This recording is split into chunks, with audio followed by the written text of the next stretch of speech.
بعض اوقات واقعاً جو ہے نا سامنے کی چیز نظر نہیں آتی، کیوں نظر نہیں آتی؟ چونکہ اس سسٹم کے تحت آپ نے دیواریں کھڑی کر لی ہوتی ہیں، پردے ہوتے ہیں آپ کی آنکھوں کے سامنے، آپ کو نظر ہی نہیں آ رہا ہوتا۔ اسی کو کہتے ہیں سلب توفیقات، کہ انسان جو ہے وہ توفیقات کے سلب ہونے سے انسان دیکھ نہیں پاتا۔ انسان سمجھتا ہے کہ میں دیکھ رہا ہوں، میں سن رہا ہوں، انسان سمجھتا ہے کہ مجھ سے بڑھ کر کون جانتا ہے، آئی نو ایوری تھنگ۔ بعض کو آپ نے بڑے اوور کانفیڈنٹ ہوتے ہیں، جب ان کو کہا جائے کہ اسکول چلے گئے کہتے ہیں I don't need to go. وہ سیٹرڈے سنڈے اسکول کے حوالے سے، اسلامک اسکول کے حوالے سے بعض اوقات میں نے سنا ہے بچوں کو کہتے ہوئے، اپنے ماں باپ سے کہتے ہیں مجھے سب آتا ہے، مجھے کوئی ضرورت نہیں۔ اس کو اوور کانفیڈنس یہ ہوتا ہے کہ مجھے سب پتہ ہے۔ اسی طریقے سے ہر انسان جو ہے نا وہ یہ سمجھتا ہے، مسلمان جو ہے نا یہ سمجھتا ہے کہ او یا آئی نو، مجھے پتہ ہے سارے کا سارا۔ بھئی اگر واقعاً ایسا ہوتا کہ سب کو سب کچھ پتہ ہوتا تو پھر 1,24,000 انبیاء اور اس کے بعد جو ہے نا وہ تذکر اور ریمائنڈر کا جو فلسفہ ہے وہ تاکید کی جاتی۔ فذکر فإن الذکر تنفع المؤمنین، کہا کہ تذکر دیجئے، ریمائنڈ کروائیے، یہ مومنین کے لیے بینیفیشر ہے۔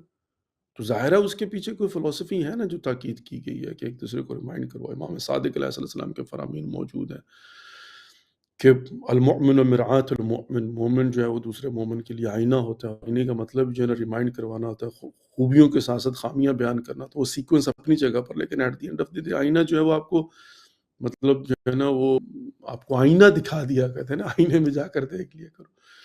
تو ڈیفینیٹلی مومن کا کام جو ہے نا دوسرے مومن کو ریمائنڈ کروانا ہے۔ تو اسی لیے ہے نا کہ چونکہ مومن سمجھتا ہے، مطلب مومن یا مومنہ سمجھتے ہیں کہ ہمیں سب پتہ ہے جی، ہم سب جانتے ہیں جی، ہماری آنکھیں نہیں ہیں کیا، ہمارے کان نہیں ہیں کیا، ہماری زبان نہیں ہے کیا؟ ایسا نہیں ہوتا بائی دا وے۔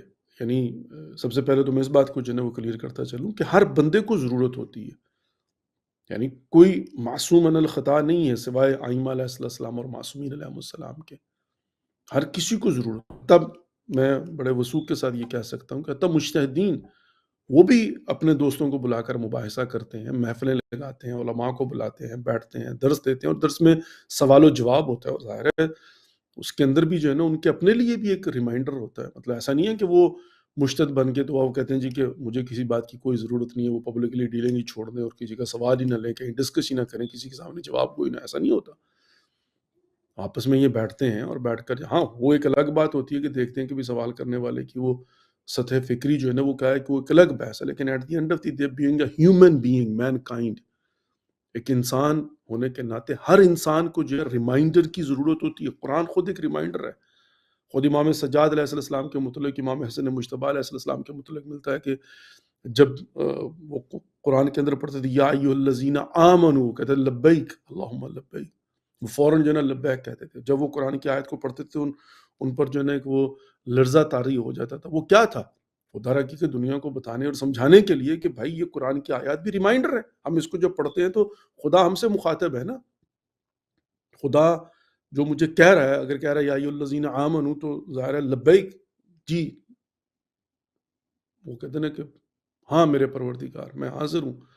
اس لیے کہ پروردگار، اگر انسان اپنے آپ کو مومن سمجھتا ہے تو یا ایھا الذین آمنوا کا مطلب کیا ہے کہ پروردگار جو مجھے بلا رہا ہے تو میں کیا کہوں گا؟ میں کہوں گا لبیک۔